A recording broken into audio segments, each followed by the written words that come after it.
We're live. Is it not close enough on you, Sarah? Here, hold on. Is that better? There, that's more even. I think it was too far. Okay, anyway, we're live. And we're here today to talk about Vicious by V.E. Schwab. And we'll wait a few minutes because I think we jumped in a little early. Yeah. We're like 2 minutes early, but that will give people 1 minute early. Excuse me. But, you know, that gives people time to come in. We made hot chocolate today because Sarah insisted that hot chocolate was the beverage of choice to pair with Vicious. I feel like chocolate milk would be more the beverage of choice. Drinks chocolate milk, Sydney drinks hot cocoa, and Victor drinks alcohol. So those are I our didn't want options. alcohol. No, so I guess hot chocolate it is. I mean, I think tea goes with everything, but Nobody drinks tea in this one. and that is why they all suck. Nobody was drinking tea. That is some sad hot chocolate. I don't think I can drink that whole cup. Gluten-free, vegan, dairy-free, sad hot chocolate. The chocolate free. It's not chocolate-free. No, there is chocolate. I don't think Mitch would approve. Anyway, so I kind of told Sarah to lead the discussion because Sarah is the one that chose this book, that insisted that we had to read it because it is her favorite book. Yeah. Or her new favorite book, because she only recently read it. When did you read it? In December? No, in the beginning of January. It was my first book of the year. Hi. Oh. Yay, hello. Let's refresh. I have this open so I can look at comments, and then I don't open the live show. What am I doing? Let me mute this so we don't hear ourselves. Okay, now we'll be able to see, I think, hopefully. Yeah, okay. Everything's ready now. All right. So, I don't know, do you want to start? Like, what are your thoughts on Vicious? Like, I know you love it, but why do you love it? Okay. Let's put the book, like, up here so people can see. Is that on camera? Can you see that? Oh, perfect. Okay. So, what do you love about Vicious? Put it into words. Do I have words, though? Okay. Yes. I feel like the thing with Vicious is, right, when I read books, I need to immediately latch onto a character. And so for this book, the character I immediately latched onto was Cindy. She's the only likable character, so I can see that. I always go into books when I read them and kind of insert myself into the story. That's just the thing I've done since I was a kid.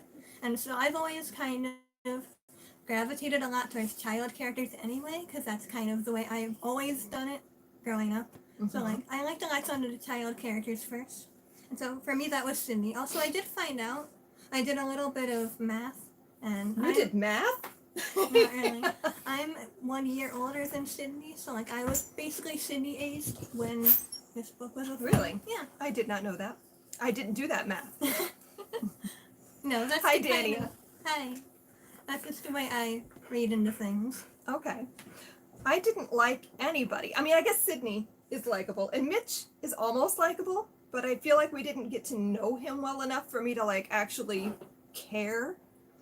And especially with her, like, almost killing him several times, and I was like, is he gonna die? Like, are you doing it or not? So it became, like, a thing in the story, like, I don't know. So I don't know that I latched on to anybody. I liked Victor very much. And Really? I liked Mitch very much. Why?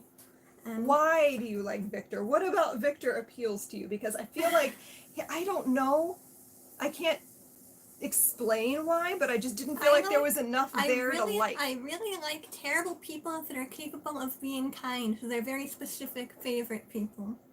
I liked that Victor wasn't necessarily a good person, but he cared about Mitch and Sydney. They were his people.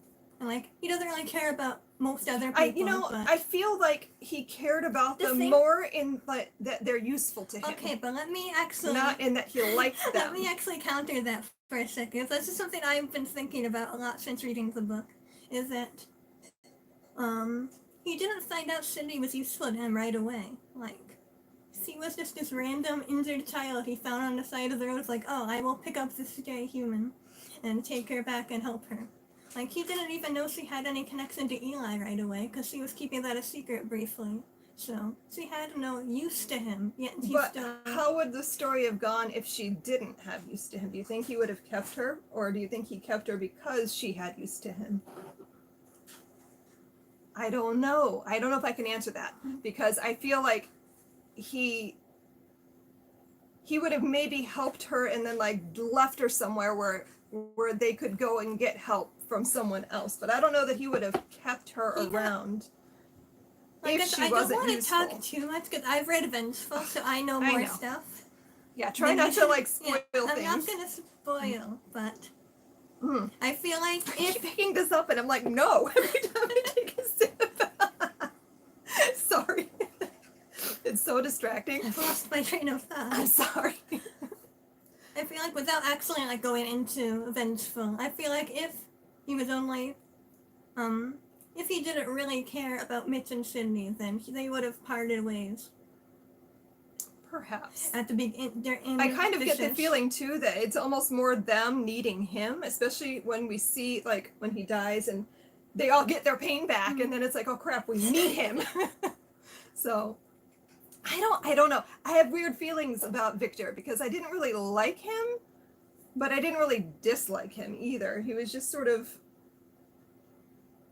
I don't know. I have conflicting feelings, but I do appreciate his ability because that would be handy to like shut down the pain. Like I don't even know what that would feel like. There's just pain all the time. So that would be kind of handy to be able to like flip that switch and not have to deal with that. But then you get the risk of like, ooh, I cut myself and I'm bleeding out and I didn't realize because I had no feeling. I don't know. Okay, so that was Victor, and we kind of talked about Sydney, although we really didn't go into Sydney too much. Do you want to elaborate on her at all, or do you feel like she really, like, we didn't get to know her that much. Oh, Dania says, when Sydney calls him safe after the confrontation with Serena, Victor is only safe she knows now. I literally, Sarah flagged that page for me in the book because it's her favorite page in the book. So she flagged it in the book. So like, I didn't know why she flagged it. She just told me that was her favorite passage. So when I got there and I'm like, why Victor? I feel like she would have had that feeling for Mitch because I feel like she had more of a relationship with Mitch than she did with Victor. Like, she didn't even fully trust Victor till, like, halfway through. I don't know. I feel like that should have been her feeling for Mitch more than Victor. But that's just me. I don't know. I don't know why, but that bothered me just a little bit. And I, like Sarah, why? Excuse me. No, I told Sarah that I feel like she reads books as if she's also writing them. So like she inserts things into the story based on how she feels about characters, and so she elaborated their relationship in her mind because she wanted it to be a thing, where I'm like, I don't see it. I'm sorry, that's just my favorite fiction trope. I know, and that is your favorite trope, so that is why you would see that in the story, and I not necessarily would see that. So I don't know, that's just, I didn't see that, but you did. All right, let's talk about Eli for a minute. Okay, but here's the thing too that I was talking about earlier with Sarah is that I don't feel like there was enough of a relationship with Eli and Victor before things went wrong for me to fully understand their feelings towards each other throughout the rest of the book. Like, I feel like in my mind anyway, I want to say that it would work better if they had been like best friends and had like this really important relationship to each other, and then everything went to shit. Instead of it being that they were just like, we know each other, we're in the same program, we share a room, but that's really all I got from their relationship. I will say, Vengeful, the sequel, goes a lot more in depth into Eli's past, and just more in depth than his character. I don't know if I want to know more about him. He was kind of, there's no redeeming anything about him. Post Vengeful, I still hate Eli, but I didn't hate him quite as much.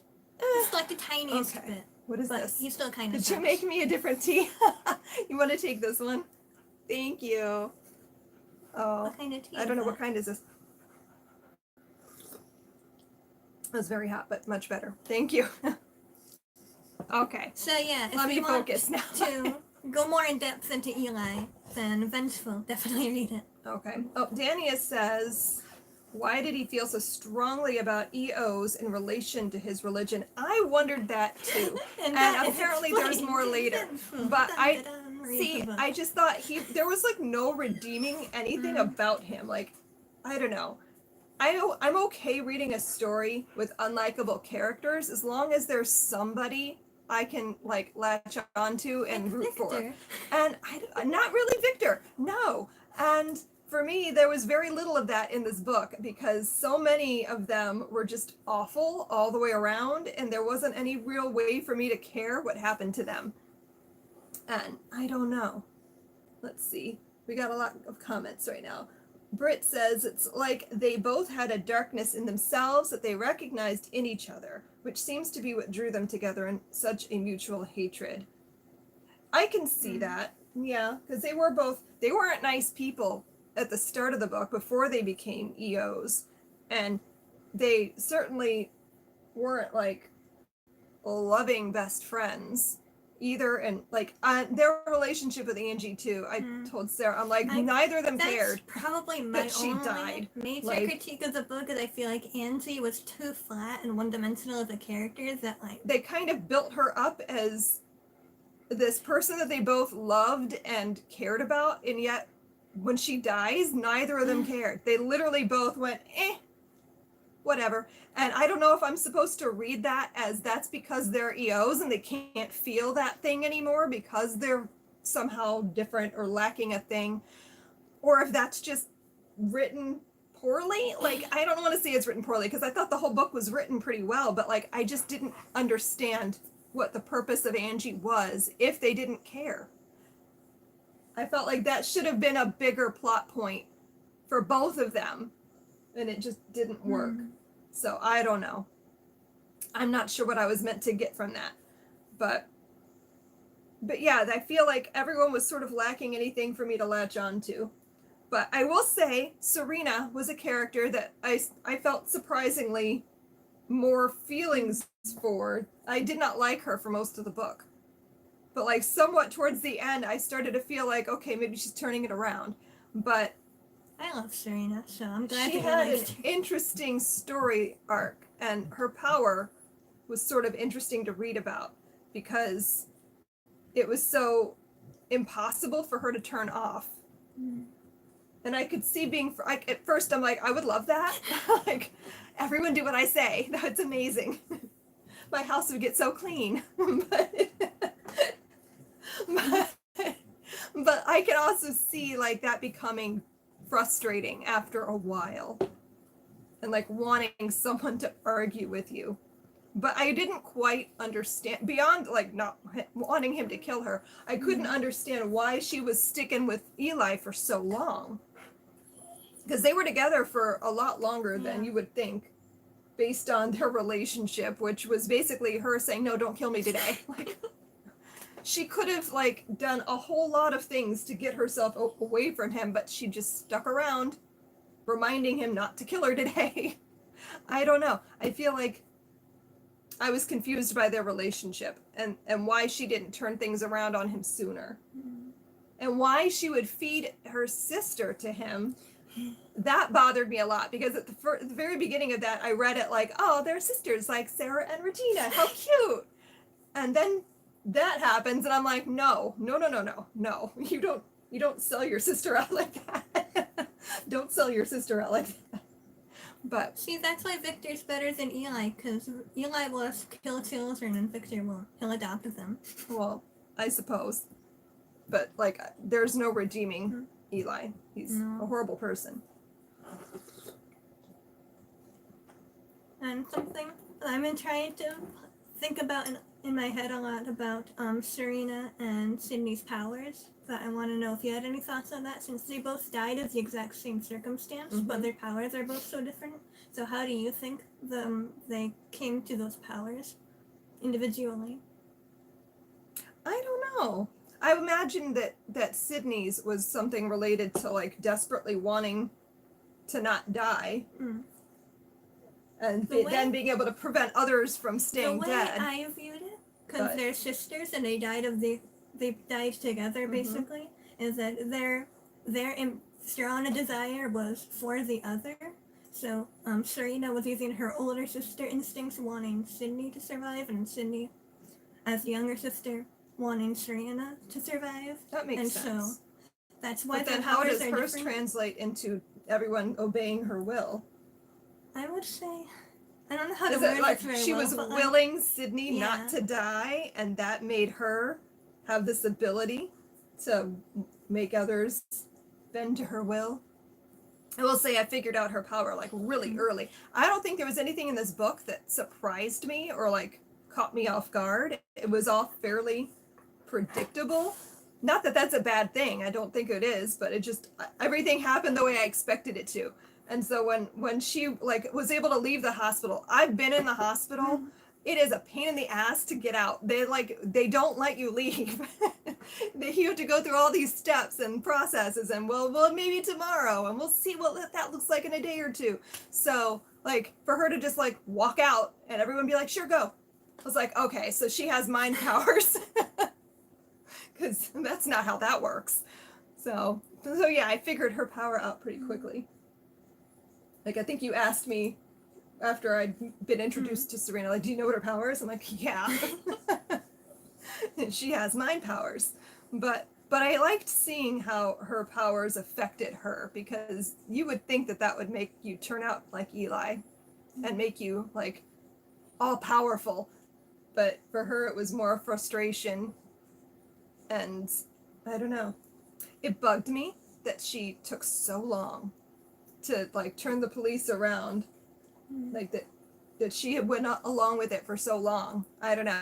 That bothered me a little bit, but I liked that eventually she did. I was kind of bummed when she died, because she was one of the few characters that I was like, I'm interested to see where her story goes. And then it went. So I don't know. Okay. Sarah says, yes, it really seemed like all the characters were just like, okay, we're doing this. I think there should have been a whole book before introducing everyone and explaining it all. I do kind of wish I had a little bit more backstory on the.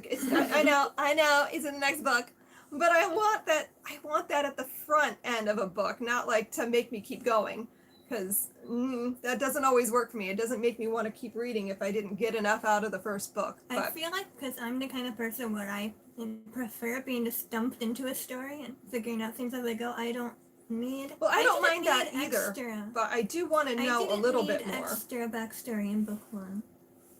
For me personally, like I know you say this is the perfect book, so whatever. But we're all entitled to our own opinions. But I feel like there would have been just a little bit more information. I would have had more of a relationship with the characters.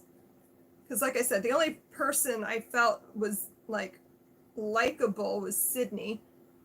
Maybe Mitch, but again, I didn't get enough of a story from him. Can I share my one fun little not vengeful spoiler? Okay, no spoilers, but go ahead. In Vengeful, Mitch homeschool Sydney. Okay, yes. Which You I told me thought that, was yeah. like the best thing ever. Well, so I do cute. want to see that, so that might be enough to push me to reading Vengeful. Yeah. But that is cute that he would homeschool her. I wonder like what was going to happen to her after this, because like does she just go home? Can she go home? Like I don't know. That makes me curious, but I'm not gonna. You already know. So, Jessica says, I enjoyed the book so much that I immediately bought the second book. There are a few more answers and understanding in that book. I didn't like it quite as much, but it did seem to explain a bit. Yes, Sarah's been hyping it to me.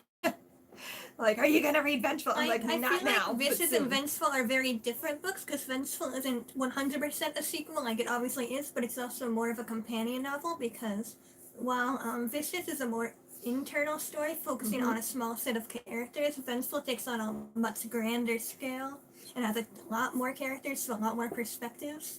So if you're not too into that kind of thing, if you prefer more smaller scale stories, Vengeful might not be for you. but it gives you a lot more background, more information on EOs and how they affect the world. So it's pretty cool if you're into that sort of thing. I was a little side tangent. The first time EO came up in the book, I went, what? Because I don't know. I'm sure you guys too, but I spend enough time on like family and homeschooling and parenting message boards and groups and stuff that EO means essential oils. So I was like, why is it essential oils? It was enough to pull me out of the story for the first couple of times I saw it, and then I had to like readjust my brain. But that is what EO means to me. So that was weird. So yeah. Let's see. Britt says, I feel like the bad characters had abnormal psychological characteristics that were simply given an excuse to be expressed once they were an EO. For instance, Eli was close to serial killer. Yes, that does make sense. That would make him more dangerous, especially his whole God complex thing. And like God is making him do this. And because he views himself as having the only non-dangerous ability, since his only affects himself. He's basically immortal because he cannot be killed in any capacity. I wonder about that. Like, what if you chop his head off? Would that not kill him? Like, it's separated from his body.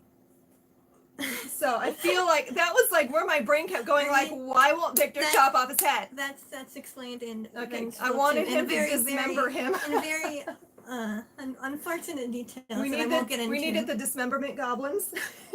I mean, because I know you're like, I know things, but I felt like the whole time, like, why can't we just cut off his head? If he heals, like, what is he gonna regrow a head? Is he Deadpool? If he can he regenerate body parts a la Deadpool? Because that would be weird. But I don't know. Yes, Sarah, I know you know things and you don't want to spoil anything. But that was where my mind kept going. Like, why can't we just, chop his head off? That would make sense. Yeah, it would make sense.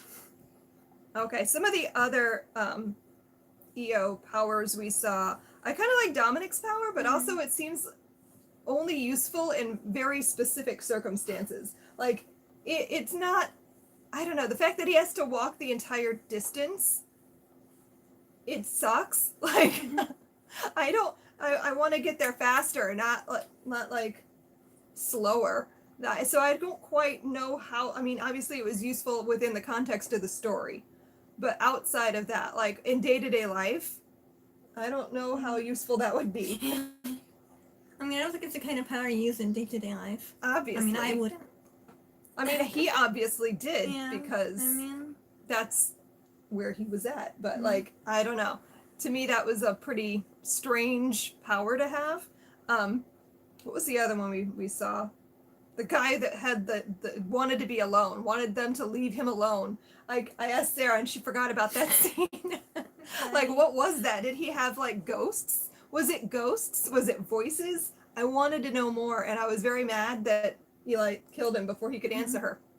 It's like, why, Eli? One more second. He doesn't care. I know he doesn't care, but I care, and I wanted to know. And I was annoyed that I didn't get to find out. So, but I don't know. There was some strange powers, though. A lot of them didn't seem useful to me. Like, if I were to have superpowers, I want a useful superpower. And most of the powers we saw in the book, aside from like regenerating your body parts, that's nice, and not feeling pain, those are both useful in day to day. But like resurrection, I don't know how often. I don't know how often you come across a dead body where that's useful to deal with. That's weird. Just make yourself more friends. Go to a graveyard. Grow yourself a friend. Grow yourself a friend? That's not the word I meant to use. I don't know, day-to-day necromancy. I guess, like, if you want to start hanging out in graveyards and going all goth, then it could be useful, but... Casual necromancy, man. You don't know that the person you're resurrecting is going to be a friend. Well, then you kill them, and you try again. Duh.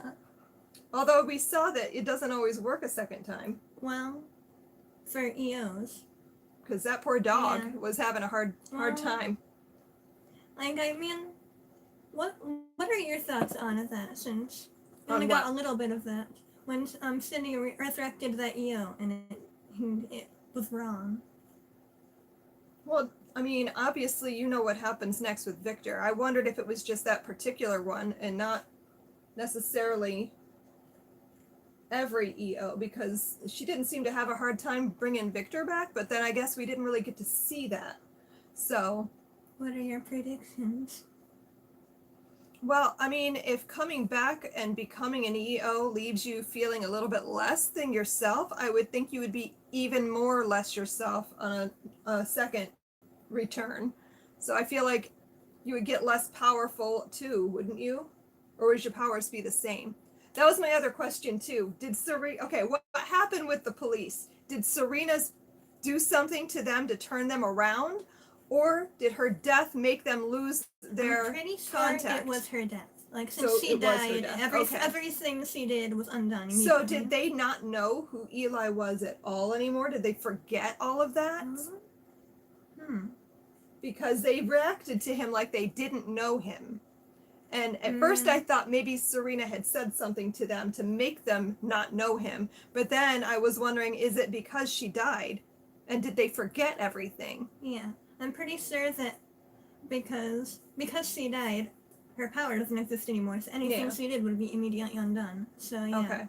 So all they saw was this guy that murdered another guy, and they're like, "Oh, well, we're gonna arrest you because you're bad." Yeah. And he couldn't do anything. And him screaming, "But I'm a hero! I'm a hero!" And I'm like, "No, you're not. No, not at all." So that was a question I wrote down when you were asking me to help come up with notes. So what is a hero? Because I feel like if you ask each character, they're all going to answer you differently. Because Victor would think of it a whole different way than Eli would. Interesting was the way the book is. The way we read it as the reader, like perspective-wise, we view Victor as the hero and Eli as the villain. But in the context of the story, Eli views himself as the hero and Victor views himself as the villain. Yeah. Well, obviously they both see themselves as the hero, but what do they think a hero is? I don't think Victor thinks he's a hero. I don't think... No, Victor even called himself in a book. He called himself the villain. He's like, well, if Eli's calling himself a hero, then whatever. I'm not... Yeah. But what do you think hero means? Like, obviously, Eli thinks it means saving the world from things that might harm it. I mean, and while there are EOs that I do feel are dangerous, like Serena's power is definitely dangerous. Yeah, like even Victor is like, she can't be allowed to exist as she is because of her power. Yeah, because that is a dangerous power, and I can understand that being somebody that, not necessarily that I would immediately be like, oh, we should murder her, but that you would want to do something to prevent her from having influence over anybody else, because even when she's not meaning to say things that could cause harm, she can still cause harm. But I don't know that like that necessarily means that every EO was dangerous, because like, what is Dominic gonna do? He can't hurt anybody with that. Like, he literally only bothers himself with that power. So I don't know. I'm not sure what specifically hero would mean to other characters. That's why it's like the perspective I see Eli having is that since his power is only really affecting himself, he's not actually harming anything, but then he can be anyone whose power affects anything. But he affects everybody. Yeah. So he is the one causing all of the damage and the harm in the entire story. Like, basically. Like, yeah, you guys aren't actually harming anyone, but I'm gonna harm you.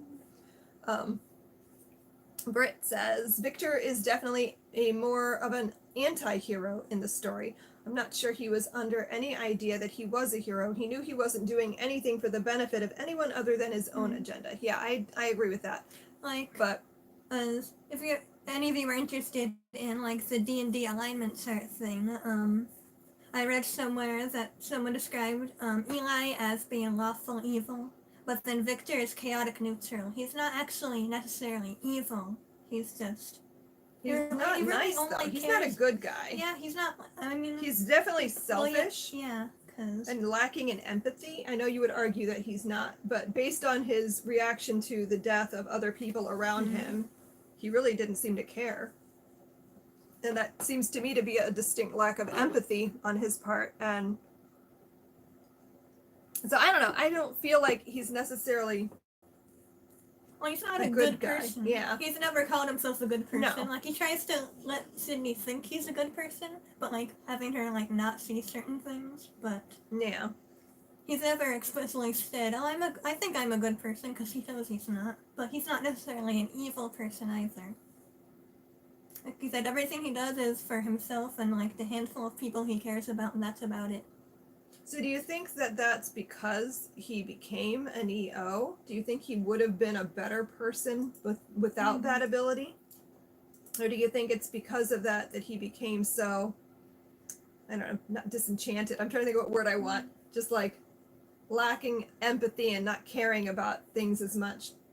Is that the piece that disappears? Because every one of them seemed to feel like they were less than before. So I'm wondering if it's like a piece of your soul sort of disappears because you died. It's like vampires and Buffy. Sort of.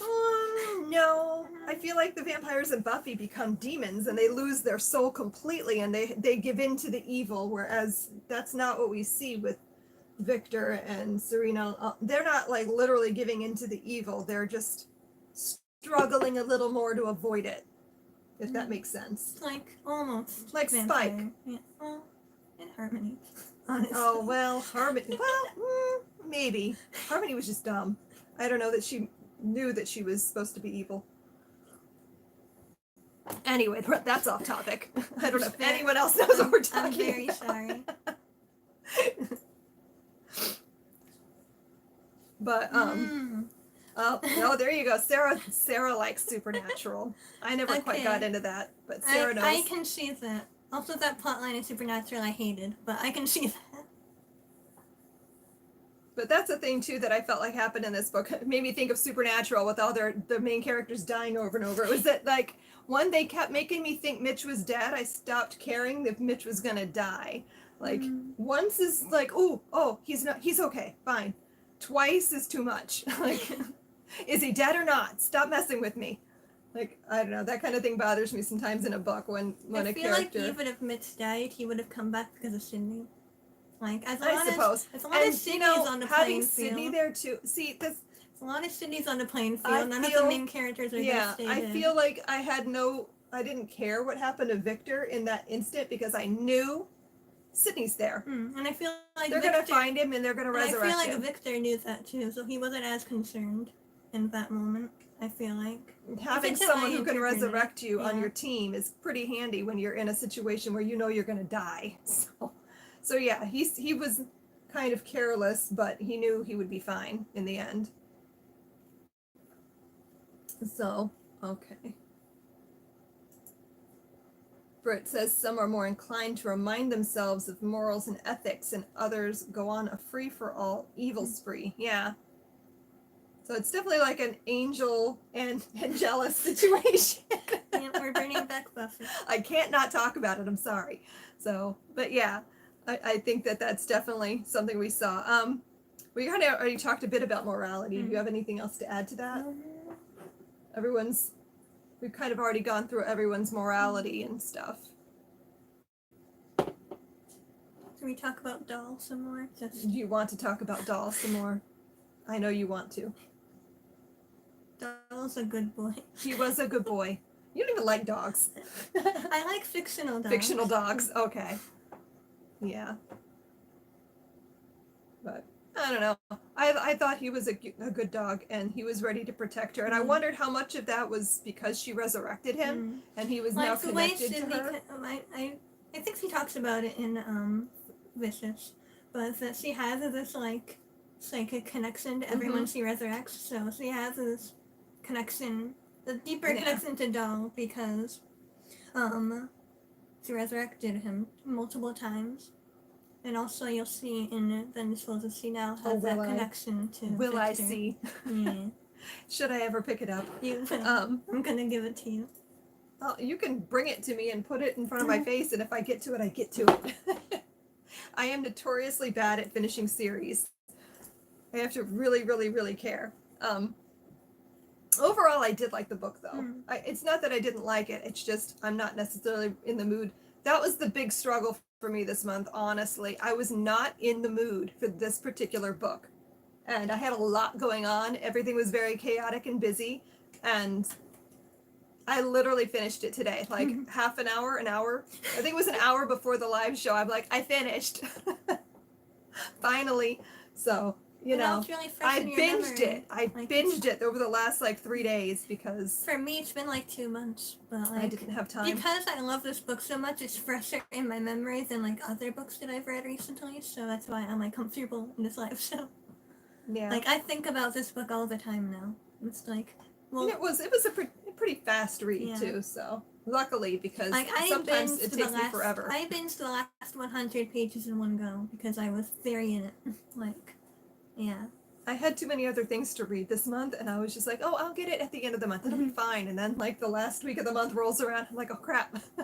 I still have too many things to You read. got many texts from me being like, Yeah, Sarah have was- you read it yet? Sarah harassed me all month. Did you read it? Have you read it? Did you start it? How far are you? Who's your favorite character? So who's your favorite character? I don't know. I would say, story-wise, I was the most interested in Serena. But like likability wise, I would have to go with Sydney. But you know, that's neither of them were particularly like characters that are going to stick out in my mind in a month or two. I don't think anyway. But I was probably the most invested in Serena's story because I feel like hers was the most fleshed out. I think we got the most background about her, more than we did anybody else. And I feel that that was sort of off balance because I wanted everybody to have that kind of a backstory. Like, so I could feel invested in all of them. And I don't think we quite got that. But I really wanted to know more about what was going to happen with Serena. And then when she just died, I went, oh, I guess nothing. Oh, well. One little detail that I wanted to see what your thoughts were. Victor's blackout poetry. Like, Oh, was yeah, that I was going to interesting? mention that. Did you enjoy reading about that? I did. I thought that was kind of cool. It's a kind of poetry I've never really done anything with, but I've always wanted to play with that. I don't like doing it personally. I don't know. I've had to do it That's in something I would like classes. print out Yeah. a poem on a piece of paper that is not inside of a book and then do it. I've been made to But- do it in a couple of classes and I just don't enjoy it. I don't think I'm good at it, but I thought it was cool that Victor did it. I was like, someone that likes that kind of poetry. Yeah. I mean, I kind of understood too where he was coming from with doing that. And initially is just being like, I hate this crap that my parents are spewing and I want to ruin it for everybody else. So I get it, but yeah, I've never actually done blackout poetry. I don't know if I'd want to, but it might be interesting to try. We also wrote down craft and format, or you wrote down craft and format. I liked the way the book was formatted. I like a story told out of order so long as it's done in a way where I can still follow it. Like I've read books where they did it out of order and it was confusing and I ended up not wanting to keep reading because I just didn't quite follow what was going on. But I feel like the story was structured in a way that it was out of order, but it was still holding my interest and I could still follow what was going on. Like it felt predictable to me in a good way. Like I knew where things were going and I wanted to see like what would happen next, even though I still kind of knew what would happen next. I cared. I know you like the format. You tell me it was a perfect book, so It was a perfect book. Like And just reading for the this record- book felt like it felt like home. Like it's Yes. the kind of book that I just want to like I- become absorbed inside and just I live in read it. the first 2 chapters and texted Sarah and said, I feel like this is a book that you could have written. Like, it's very much your style of writing. So if you liked this story, then eventually you will like Sarah's books because Sarah's writing is very similar. So I feel like you and V.E. Schwab should hang out and like... I don't think I could hang out in a room with her without like crying for a minute. At least. It's like, oh no, it's V.E. Schwab. the V.E. Schwab. You know, just hang out, chat, talk about writing. You're going to be there someday. It's going to happen. You'll be on a panel with her. But seriously though, Sarah's writing is very similar in style and structure. So if you like that kind of thing, when Sarah gets her book written someday, it's gonna happen. I have faith. but yeah, I texted Sarah and said, I think you could have written this or something like that. So that is why Sarah connected so well with it, is because it's very, very similar to her style of writing. It was very easy for her to self-insert herself into the story. Yeah. Do you have anything else you want to add or chat about, or? I mean, I don't have anything else. So if anyone else has a topic we haven't addressed yet that you're interested in talking about. Oh, see, they all want to read your books, Sarah. You better get writing. Yeah, I'm supposed to help Sarah with some outlining this week while she's home on break, so we'll see how that goes. I know. Sarah doesn't like outlining, but you know, it's a necessary evil. You gotta have a map. How else are you gonna get to the end? I can't write without an outline because I get lost. Oh.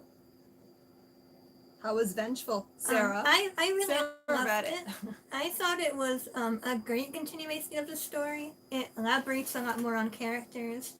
I will say, like, because there's more characters, you spend a little less time with Victor that I personally would have liked, but I still feel like... That wouldn't concern me, honestly, because I don't like, feel like Victor was a strong enough character on his own anyway. Like, and some of the new characters have really cool powers. Like, I won't spoil her power because I think it's more fun to be revealed, but June has, like, one of the coolest superpowers I've ever read in a book before.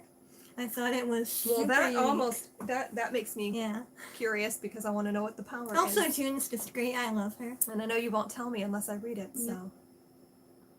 Yeah, okay, fine. Maybe I'll read it someday. It'll happen. But not in March, because my TBR is all historical fiction in March. Like, there's a lot of Sydney. I don't have time. Sorry, just spawning someone else. There is a lot of Sydney. Like, Sydney's character expands a lot in the book. We spend a little less time with Victor, but stuff that happens with Victor is still pretty interesting.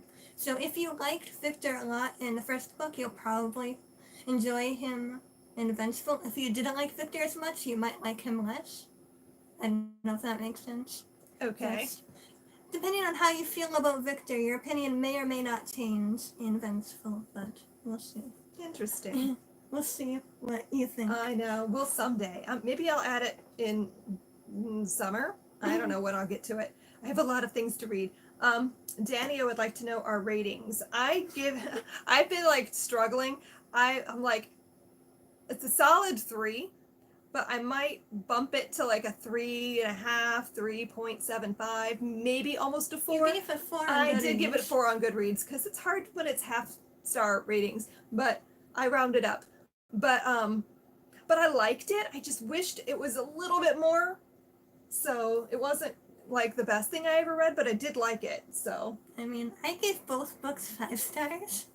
Yeah. Like, I think overall, I think I personally liked Vicious a little bit more. I think I personally prefer smaller scale stories focusing on around a handful of characters, but I loved these characters so much that just getting to be in a world with them again made Vengeful just such a great experience. And yeah, so both of them for me were 5-star reads. Okay. I mean, I think I'm stingy now too with my 5 stars because I know what I want in a book. I know myself pretty well now, what I like in reading and what I dislike. So I'm a lot stingier. It's harder for me to give a book 5 stars. See, for me, I'm the same but different. Since I'm more selective with the books I read, I pretty much, I try and guarantee myself when I pick a book to read that I'm going to like it. I read too much. I give a lot of 5 stars. I pick up a lot of things, so like I don't always have the ability to like filter it. My Goodreads ratio is very high. I don't read a lot. See, and I DNF. If I'm not enjoying something, I don't even bother. I'm just like, no, not this one. I DNF'd so many books this month. This was a rough month for me, honestly. I DNF'd more than I finished. So, oh, hi, Brian. You still showed up. Yep. I'm glad you picked it up and read it, though. This is a book that I bought ages ago, and just never got around to reading. And I kept saying I needed to read a V.E. Schwab book. And so Sarah kind of forced this on me. So thank you, Sarah, You're that I finally can now say I read a V.E. Schwab book. To respond to Jessica, there is at least going to be a third book. Like, I don't think she's started working on it yet. Well, she's been writing but, Hattie LaRue. Yeah. So.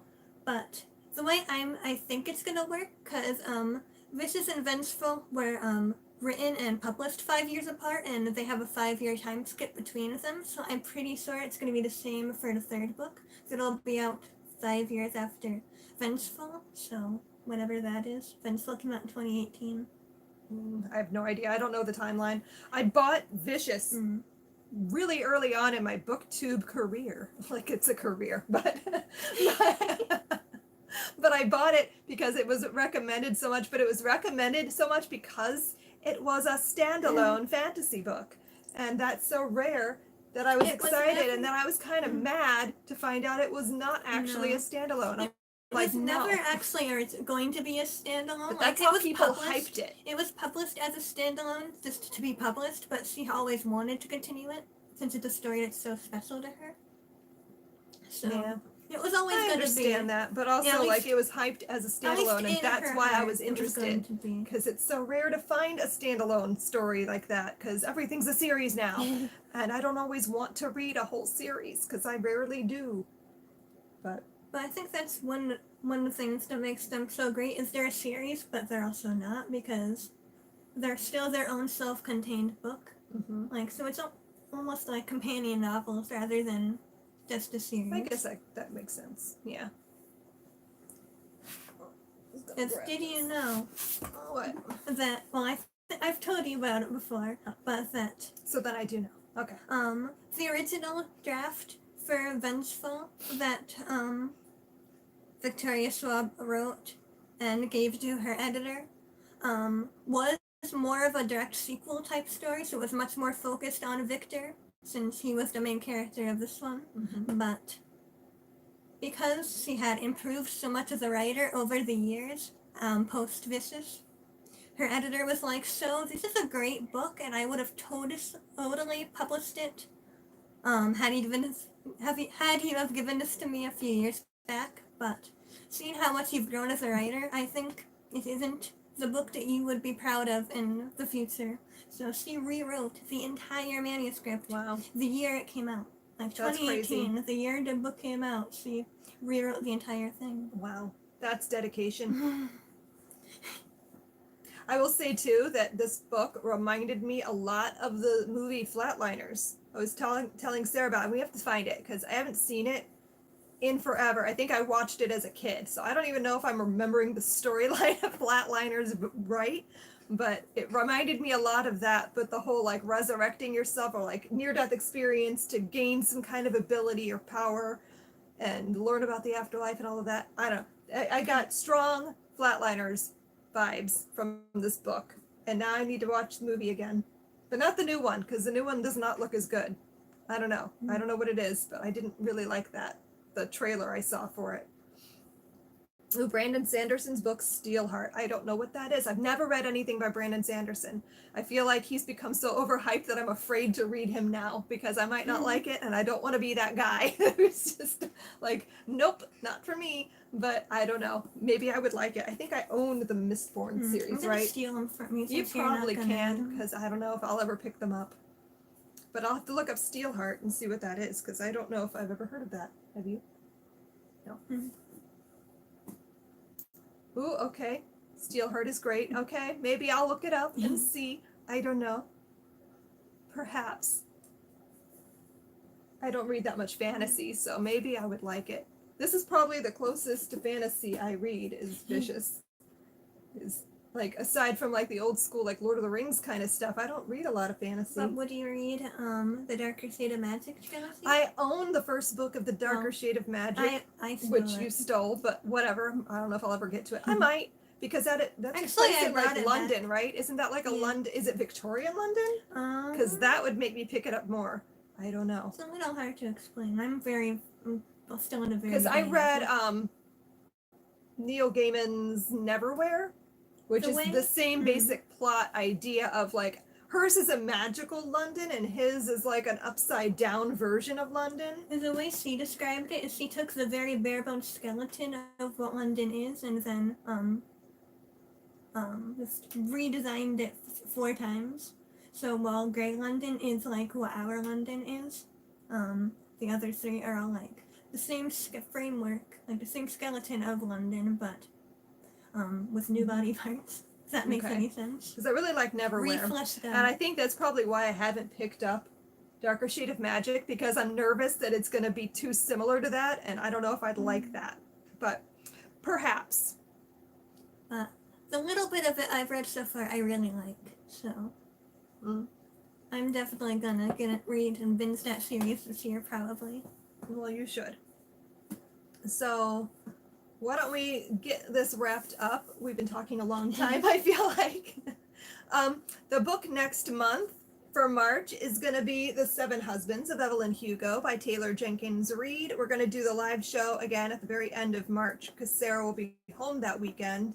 So I think, what did we say the date was for that? March 28th. Yeah, I think it's the 28th. It's the last Saturday of March is going to be the live show. So you have until then to get through this. This is our group book for the March Through History Readathon, as well as the Arrrgh book club pick. So I'm very excited to read this because this is one of those books that has just been like screaming at me. Everybody loves it. It's very beloved on BookTube. So I'm very excited to see what I think. I also really like the cover. So I'm excited to pick that up. And this book, we both happen to own a copy. I don't know how that happened, but we both ended up with a copy. Somehow we had 2. So Sarah got 1 too. So she'll be able to read while she's at school. And then we'll be able to talk about it in the live show. Sarah will be here again. I'm so excited. So that'll be fun. I'm really hyped because tomorrow morning is the beginning of the readathon. Yeah. So my TBR is ready to roll. I'm excited. I'm going to be vlogging. So I'm going to vlog starting tomorrow. I don't think I'm going to do like a vlog every week, but I'm going to do at least a weekly vlog. Perhaps 2. I don't know. We'll see how ambitious I get. I think Sarah might try to vlog too, right? I'll think Perhaps. it might happen, or it might not. Well, we'll It'll see. be a surprise. Something. I don't know. I might, if not vlog every week, I might do like a weekly check-in to talk about what I'm reading and what I've gotten through. But I'm very excited. I have a huge stack of books over here next to me that is my TBR for the month, and I'm probably going to pull some other things that I keep going back and forth over because I could not decide. I have too many options for every single challenge, so we'll see what I get through. But I'm excited to start, and that'll be fun. Yeah, the Family Tree or Map Challenge is harder than I thought it was going to I be. thought that was going to be an easy, It's not. because everything has something to do with like a map or You would think. there's a lot, especially like the family tree. I thought that's pretty common in a lot of historical fiction, but maybe not. I guess it depends on the historical fiction you pick up. Like family trees are really common in books that are about royalty. So And I don't know yet if that the helps. book that I was supposed to use for that challenge doesn't actually have a I family know, tree. I So didn't realize that. I I thought there had would to be like one. last minute add a new book to my TBR before I filmed the video. Yeah, but still read the other Boleyn Girl because I want to know what you think. You haven't read a Philippa And Gregory. speaking of video, it will be up. It'll probably be up later than I had hoped it would be, but maybe Yeah, Sarah does have a TBR video coming. maybe Monday, maybe Tomorrow. What are you doing tonight? tomorrow. I Edit, guess edit. maybe tomorrow, Monday at latest, there will be a video of my TBR. But yeah, I hope everyone has fun with the readathon. If you're participating, I hope you all had fun in this chat and hanging out with us. It was a lot of fun. I like when Sarah's here because she can like help me out with the conversation. Sometimes I go blank and I'm like, oh yeah, it's live. I have to keep talking. So it's nice to have someone else around to carry the conversation with me. So thanks so much for coming and hanging out with us. It was fun. And I hope we see you again next month when we are here to talk about the 7 husbands of Evelyn Hugo. I just want to call it the 7 deaths. No, I always mix it's a those 2 books different up. I know it is, but it's where my brain goes. So thanks so much for hanging out with us, and we'll see you guys next time. Happy reading. Bye. Bye.